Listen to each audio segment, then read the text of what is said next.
Hello दोस्तों, बहुत बहुत स्वागत, अभिनंदन एक बार फिर से RDS GS गुरु में।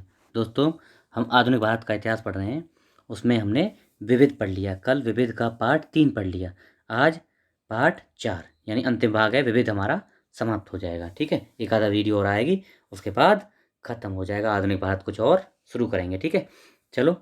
अभी जो लेटेस्ट जो एग्जाम आ रहे हैं ना, सभी में आप लोग यूज करके देखना, इनके क्वेश्चन देखना, इससे ही सब क्वेश्चन आएंगे। गारंटी है इस बात की, आप चेक कर लेना। ठीक है, चलो शुरू करते हैं। तो सबसे पहले क्वेश्चन है 1929 का व्यापार विवाद अधिनियम, ट्रेड डिस्प्यूट एक्ट, निम्नलिखित में से किसका उपबंध था? इनमें से किस चीज़ का उपबंध करता था? तो क्या उपबंध करता था? वो करता था अधिकारों यानी ट्रिब्यूनल्स की प्रणाली तथा हड़तालों पर रोक। हड़तालों को रोकने के लिए, तालाबंदी को रोकने के लिए और ट्रिब्यूनल्स को तैनात करने के लिए, उनका बनाने के लिए नियुक्त करता था। मतलब जो इम्पोर्टेंट वो थे ना, रेलवे, डाक, टेलीग्राफ, इन सब की जो है हड़ताल ना हो जाए, इन सबको रोकने के लिए यूज किया जाता था। तो ऑप्शन डी इज करेक्ट। ठीक है, अगला, निम्नलिखित युग्मों में से कौन से सही सुमेलित हैं? चंपारण, राजेंद्र प्रसाद, सही है, बिल्कुल सही है। अहमदाबाद मिल श्रमिक, मोरारजी देसाई, सही है क्या? नहीं है। खेड़ा, वल्लभ भाई पटेल, ये सही है। तो यानी दूसरा गलत है। तो कौन सा होगा? एक और तीन ऑप्शन सी हो गया। देखो तो क्या था, गांधी जी ने चंपारण सत्याग्रह चलाया 1917 में, उनके साथ राजेंद्र प्रसाद और JP कृपलानी भी साथ थे। वहीं अहमदाबाद मिल श्रमिक सत्याग्रह गांधी जी ने चलाया, लेकिन अनुसुईया बेन के सहयोग से चलाया। मोरारजी देसाई इनके साथ नहीं थे, इसलिए दो गलत हो गया। खेड़ा सत्याग्रह खेड़ा सत्याग्रह गांधी जी ने चलाया, इंदुलाल याग्निक और वल्लभ भाई पटेल साहब के साथ में चलाया था। तो इसलिए एक और तीन सही है। अगला देखते हैं, निम्नलिखित घटनाक्रमों को उनके तिथिनुसार व्यवस्थित करना है। तो बंग भंग का निर्णय, कांग्रेस के उद्देश्य के रूप में स्वराज्य को स्वीकार करना, स्वदेशी आंदोलन की औपचारिक घोषणा और सूरत फाड़ यानी नरम दल गर्म दल का अलग होना। तो सूरत फाड़ सबसे लास्ट में 1907 में है। ये तो चार ठीक है, बाकी चार सबसे लास्ट में हो गई। अच्छा, सबसे पहले कौन सा है? सबसे पहले है कौन सा? बंग भंग का निर्णय, ये हुआ है जुलाई 1905 में। सबसे पहले होगा एक। उसके बाद में कौन सा आएगा? उसके बाद में आएगा स्वदेशी आंदोलन। फिर उसके बाद स्वदेशी आंदोलन अगस्त में डिक्लेयर कर दिया जाता है, 7 अगस्त को, है ना। फिर उसके बाद कांग्रेस के उद्देश्य के रूप में स्वराज को स्वीकार कर लिया। फिर कांग्रेस की बैठक होती है, उसमें स्वराज स्वीकार कर लिया जाता है।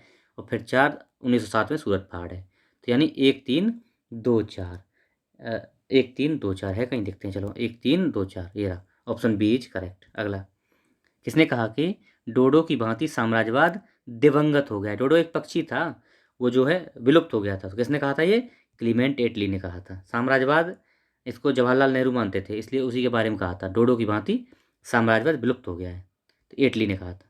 अगला, यहाँ भारत में क्रांति होने जा रही है और हमें जल्दी से जल्दी चले जाना चाहिए, किसने कहा था? ये स्टेफोर्ड क्रिप्स, इस स्टेफोर्ड क्रिप्स ने कहा था। ठीक है, तो ए ऑप्शन सही है। अगला, चलो अगला देखते हैं। निम्नलिखित कथनों पर विचार करना है आपको। ठीक है, तो इनको, जवाहरलाल नेहरू मृत्यु के समय भारत के प्रधानमंत्री चौथी बार बने थे, चौथी पदावधि में, सही है, बिल्कुल सही है। जवाहरलाल नेहरू के संसद सदस्य के रूप में रायबरेली से किया था? नहीं भैया, फूलपुर, इलाहाबाद फूलपुर, आज का प्रयागराज, उसका फूलपुर सीट से जो चुनाव जीता था उन्होंने। तो दूसरा गलत। अगला, भारत के प्रथम गैर कांग्रेसी प्रधानमंत्री 1977 में बने? हाँ बने। कौन? मोरारजी देसाई, जनता पार्टी से। तो एक और तीन सही है। एक और तीन कहाँ है? Option D correct. ठीक है, अगला, निम्नलिखित में से कौन सा सही नहीं है? राष्ट्रीय गीत वंदे मातरम की रचना बंकिम चंद्र चटर्जी ने मूल बंगला में की थी, सही है, देखते हैं। चलो, शक संवत पर आधारित राष्ट्रीय पंचांग एक चैत्र माह 22 को, और मतलब 22 को इसकी, या 22 21 मार्च को स्टार्ट होती है। ये बात सही है। देखो, पहला ही गलत है। कैसे गलत है? ये जो है ना, मूल बांग्ला में नहीं की थी, बांग्ला में नहीं की थी, इसको बांग्ला और संस्कृत के मिक्स रूप में की थी। ठीक है, इसमें दो ऑप्शन और थे, इसमें यही गलत है कि ये जो है वंदे मातरम की रचना बंकिम चंद्र चटर्जी ने की तो है, लेकिन मूल बांग्ला में नहीं, बांग्ला और संस्कृत के मिक्स में की है। ठीक है, अगला, स्वतंत्रायोत्तर काल में घटित घटनाओं के कालानुक्रम में ये सेट करना है। तो गोवा मुक्ति 1961, दलाई लामा का भागकर भारत आना, ये कब का है? 1959, जब तिब्बत छीना जाता है चीन द्वारा, 59 में आते हैं। और चाओ उन लाई का भारत में आगमन और खुश्चेव एवं बुल्गानिन की भारत यात्रा, ये तो हुई, चौथा वाला हुआ 1955 में। ठीक, और ये चाओ लाई इनके भारत आगमन हुआ है 1960 में, दलाई लामा पहले आता है। तो 4-2 से शुरू होगा, 4 और 2, ये है डी ऑप्शन। पहले देखो, सबसे पहले 4, पहले सबसे पहले खुश्चेव और बुल्गानिन आते हैं भारत, है ना, 55 में। उसके बाद 2 है दलाई लामा, भारत भाग कर आता है 59 में। और चाउ एन लाई भारत में आता है 60 में। और फिर गोवा मुक्ति होता है 61 में। तो ये हो गया 4-2-3-1, ऑप्शन डी। भारत और पाकिस्तान के बीच शिमला समझौता हस्ताक्षरित हुआ था, कब हुआ था? 1972 में। याद रखना ये। देखो, हस्ताक्षर की बात हो रही है इसमें। 1971 में तो युद्ध होता है, लेकिन ये शिमला समझौता हस्ताक्षरित होता है कब? 1972 में। ठीक है, चलो अगला देखते हैं। एक मिनट, थोड़ा सा ज़्यादा हो गया। एक मिनट, सेट कर लेता हूँ इसको। चलो ठीक है, तो 1972 में शिमला समझौता। अगला, भारतीय राष्ट्रीय कांग्रेस से संबंधित निम्नलिखित घटनाओं को आपको व्यवस्थित करना है। गांधी इरविन समझौता कब हुआ? 5 मार्च 1931। भगत सिंह को फांसी 23 मार्च 1931। और भारतीय राष्ट्रीय कांग्रेस का 1931 का कराची अधिवेशन, ये भी मार्च में, लेकिन 24-25 मार्च के करीब है ना, 26 से 31 मार्च है। और चंद्रशेखर आज़ाद की शहादत ये कब है? 27 फरवरी। सबसे पहले ये तो 4 हो गया सबसे पहले, उसके बाद 1 हो गया गांधी इरविन समझौता, फिर भगत सिंह को फांसी, और फिर 3 हो गया कांग्रेस का कराची अधिवेशन। 4-1-2-3, 4-1-2-3, यानी ऑप्शन ए।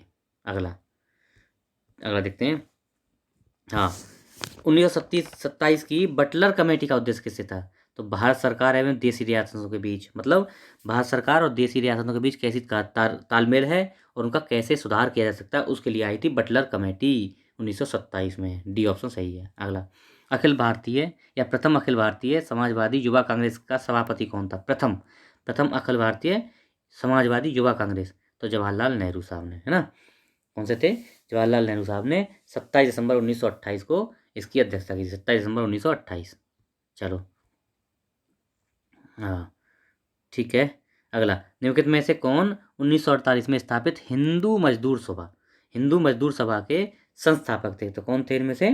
तो ये थे, देखो एक मिनट, ये थे अशोक मेहता, टी.एस. रामानुजम और जी.जी. मेहता। ये थे कब? हिंदू मजदूर सभा कब स्थापना हुई इनकी? दिसंबर 1948 में इसकी स्थापना होती है। उसी के ये संस्थापक थे। कौन? अशोक मेहता, टी.एस. रामानुजम और जी.जी. मेहता। ठीक है। अगला, किस वर्ष में सोवियत संघ रूस बना? कब? 1991 में। 1991 में सोवियत संघ रूस बन जाता है। ठीक, सोवियत संघ को रूस में कन्वर्ट किया जाता है, यूएसएसआर का विघटन हो जाता है। ठीक है। अगला देखते हैं। निम्नलिखित में से संयुक्त राज्य अमेरिका का वह राष्ट्रपति कौन था जिसने राष्ट्रपति पद से त्याग पत्र दे दिया था? तो कौन था? रिचर्ड निकलसन ने त्याग पत्र दिया था, है ना। रिचर्ड निकलसन ने इस पर इल्जाम लगाया था कुछ, उसके लिए दे दिया था। अगला, चीन में वास्तविक कागज के निर्माण का श्रेय, चीन में कागज के निर्माण का श्रेय किसको जाता है? साइलून को जाता है ना। साइलून को 105 ईस्वी के करीब इसका कार्यकाल था, उस टाइम पर माना जाता है। कौन सा कथन सही है पूछना है। तो देखो, सुकरात प्लेटो के शिष्य थे, प्लेटो सुकरात के शिष्य थे, प्लेटो अरस्तु के शिष्य थे, सुकरात एवं प्लेटो अरस्तु के शिष्य थे। तो इसमें बी ऑप्शन सही है। प्लेटो क्या थे? सुकरात के शिष्य थे। प्लेटो सुकरात का शिष्य प्लेटो, और प्लेटो का शिष्य अरस्तु, यानी अरस्तु का गुरु प्लेटो, प्लेटो गुरु सुकरात। तो बी ऑप्शन सही है। अगला, पुनर्जागरण संस्कृति के इटली में प्रारंभ होने का कारण क्या था? इसका कारण क्या था? पुनर्जागरण संस्कृति इटली में ही क्यों आरंभ हुई? क्या कारण था? तो भैया, विचारों को व्यक्त करने की स्वतंत्रता। वहाँ पे क्या थी? सभी लोग अपने विचारों को व्यक्त कर सकते थे, इसलिए वहाँ पे पुनर्जागरण शुरू हुआ। आज़ादी थी व्यक्त करने की। ठीक है। अगला, ब्रिटिश भारत में हुए विद्रोह के संदर्भ में कल्लार नाम से जाने गए लोग निम्नलिखित में से किस क्षेत्र से संबंधित? कल्लार, तो मदुरई, साउथ इंडिया से थे। तो कौन थे ये कल्लार दक्षिण भारत के जनजातीय समुदाय थे।